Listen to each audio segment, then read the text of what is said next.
See, you guys made fun of us. You laughed at us for preparing for the zombie apocalypse, and here it is. It is right on top of us. Well, am I surprised? Actually, I am. I never would have thought we'd get here.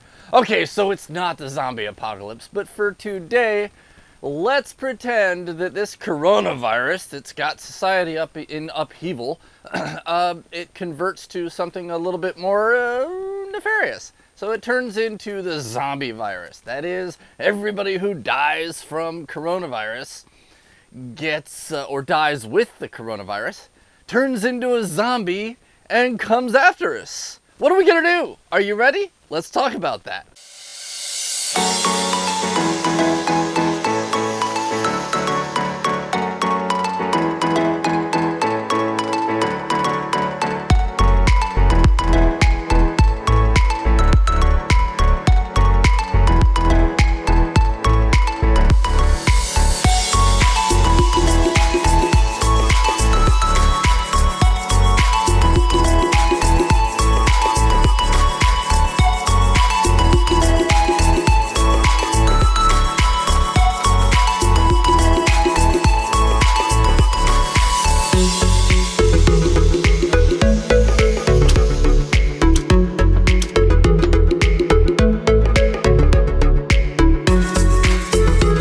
Okay, so welcome back, guys. Thank you so much for being part of my channel. I love having you all here. It's great that you want to be part of my life because, you know, I don't have a life otherwise.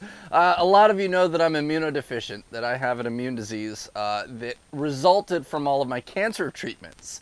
I had stage 4 colon cancer and it, you know, I survived it, but the cost was a lot of other problems. And one of those problems is immunodeficiency. So I make no bones about it. If there's anybody who should be worried about this coronavirus, it's me.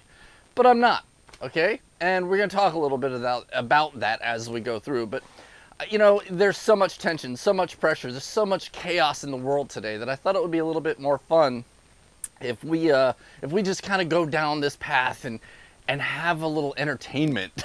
You know, let's make this interesting. Let's pretend for today that the coronavirus is the first step to the zombie apocalypse. Now, listen, I don't want you to misinterpret this as making light of, you know, a major infection disease and all the people who have lost their lives and the people who will lose their lives.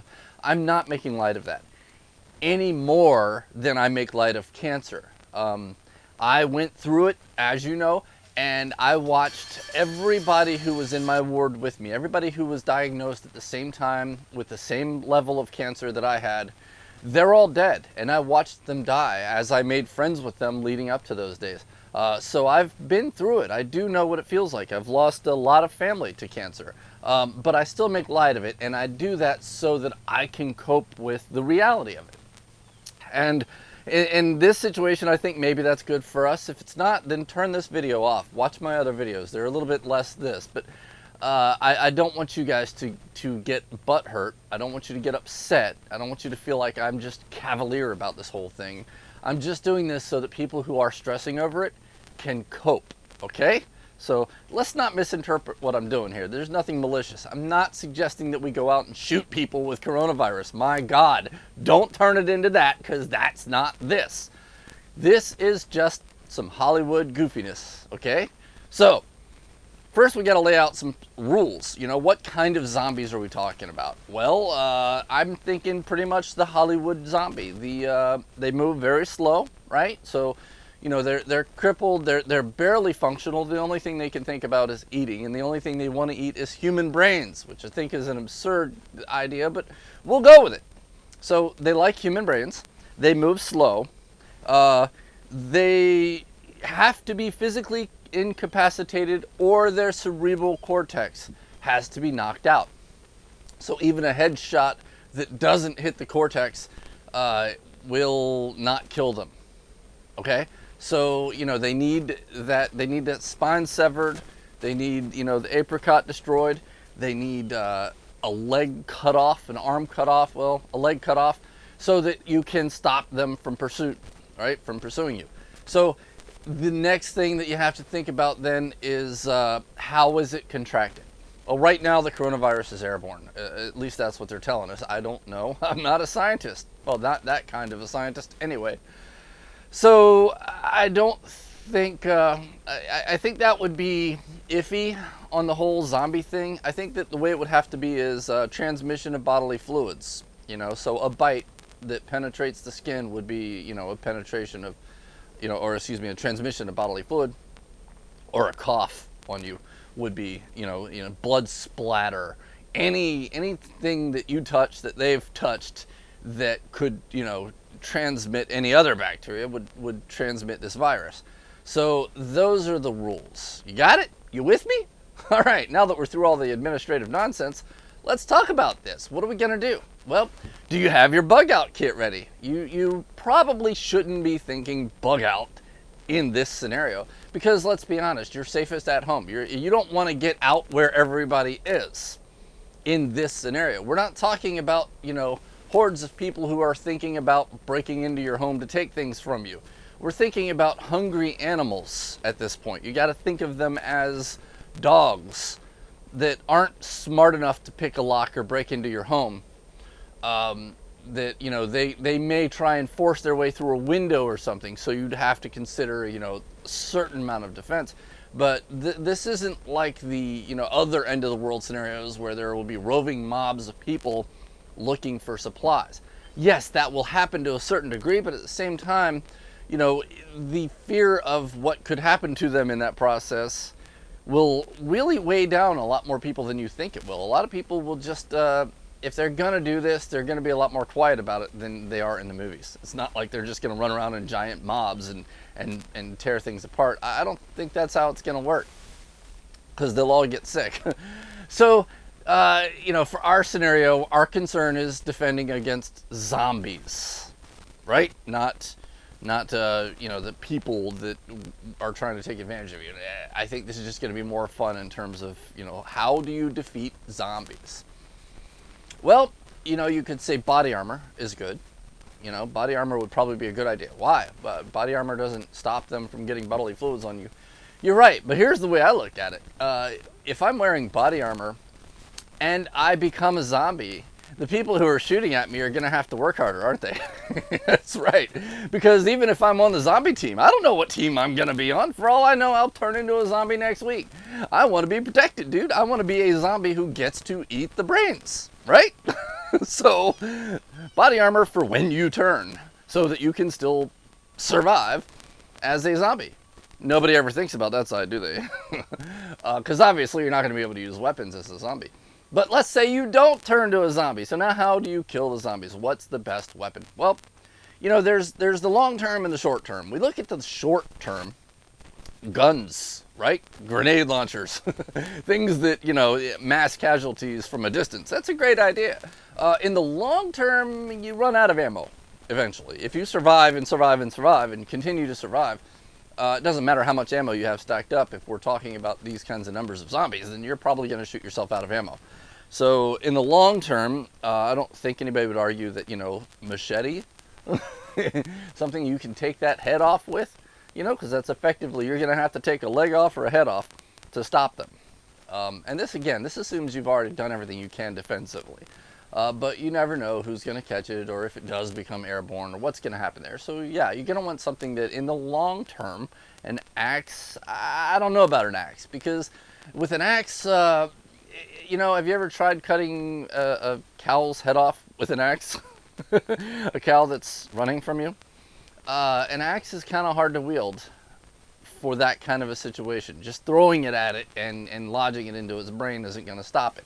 You need to be able to sever that head. So swords will work, knives, long knives, big knives, machetes, things with very long blades that give you a little bit more reach, and you don't have to worry about them grabbing you in the process. If you have a big stick with a long knife on it, remembering that they are moving slow, but this only works if there's one or two. If there's 10 or 20 of them, you're screwed, right? So this is where the guns come into play. So let's talk about guns. I love guns. I have a gun addiction. I'm pretty sure a lot of you do too. They are just fun tools. So the point is, if we have zombies coming at us and we are looking to, kill them, shoot them in the brain, what gun is right? Some of these movies, people carry revolvers. I think revolvers are the dumbest thing you can use. 6 rounds, and then the time to reload. I know. I've seen Jerry Michel. I've seen him, go through like 12 rounds in 2 seconds or something with a reload. Yes, he can do phenomenal things, but how long can he keep that up? How many hordes of zombies can he fight off with that high speed stuff that he does? Probably not very long. No, if you're gonna have to have a handgun, maybe think a high capacity pistol, something that carries 20, 25, 30 rounds. Maybe like the FN57. But the problem with the FN57 is you can't guarantee that kind of penetration in the head. You want to be able to get through to that cortex. So maybe a 45 or a 40, maybe even a 9mm with full metal jacket or something that's going to go through. Because I know personally of a person who was shot in the face with a 9mm and lived. Right? I mean, straight right in his face, and he lived. It does happen more than you would think, and at least in the short term. There are a lot of headshots that kill over time but don't kill immediately. It's kind of freaky, but it's true, and you're going to argue because you've never seen it, but I've seen it. I know it factually. People do often survive headshots with handgun rounds. So that's one reason maybe handguns are not a good idea. I think the other reason handguns are not a good idea is for aim. Granted, this is a slow-moving target, but it's still hard to put one where you need it to be on a moving target under the stress of the situation. You're going to be tired, you're going to be hungry, you're going to be, when I say tired, I mean not a little tired, I mean you're going to be flat out exhausted to the point of, you're going to be confused and disoriented. You're going to have the stress of everything going on around you. You're going to be looking in every direction. So the idea that you're going to get a perfect hand shot round or a handgun shot into the head, that's a little pushing it. I think you're kind of making things up here. I think you're living the Hollywood dream, the video game dream. Really, I'm thinking that third point of contact is important. Get that rifle out, man. Get that rifle out and get in there. And get your shots on target and get a rifle that's capable of a lot. You could argue a shotgun would be good. Now, I am not going to argue that a shotgun would not be good, especially in a defensive position. If you're in your home and you've decided that's where you're going to hunker down and you don't have any reason to get out anywhere, a shotgun with, a 12-gauge slug, or just buckshot, something like that, your odds of hitting something crucial that would stop them with a shotgun are much higher than they are with anything else. The lethality of a shotgun is inarguable at, 10, 20 feet. Okay, there's nothing else that can touch somebody like a shotgun can.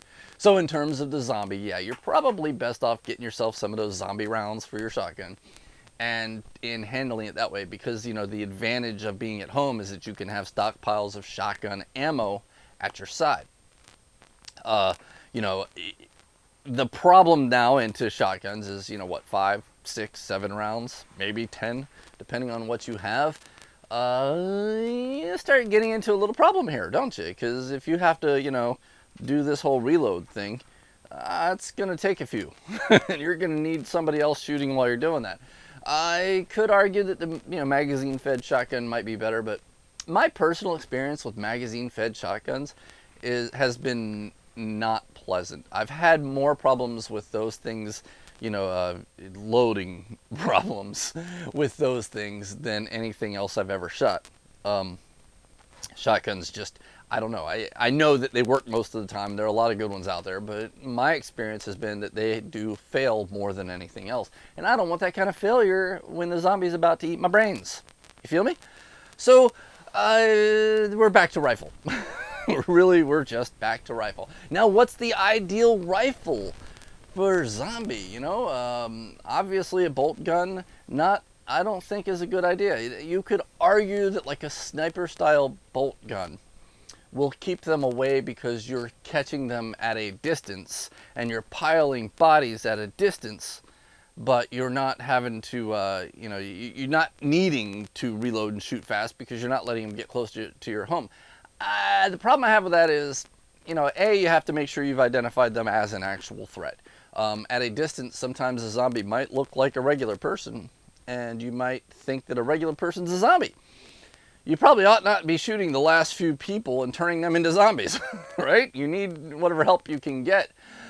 The other thing is, you know, again, unlike a sniper situation in the military where, you know, an approaching company or, you know, squad size or whatever, if you put one through a head, if you canoe somebody's head, the rest of that company looks over, sees their buddy's eyeball fly through the air and land on your shirt, and you're like, oh God, no, and you hit the ground because you know there's a sniper in the distance.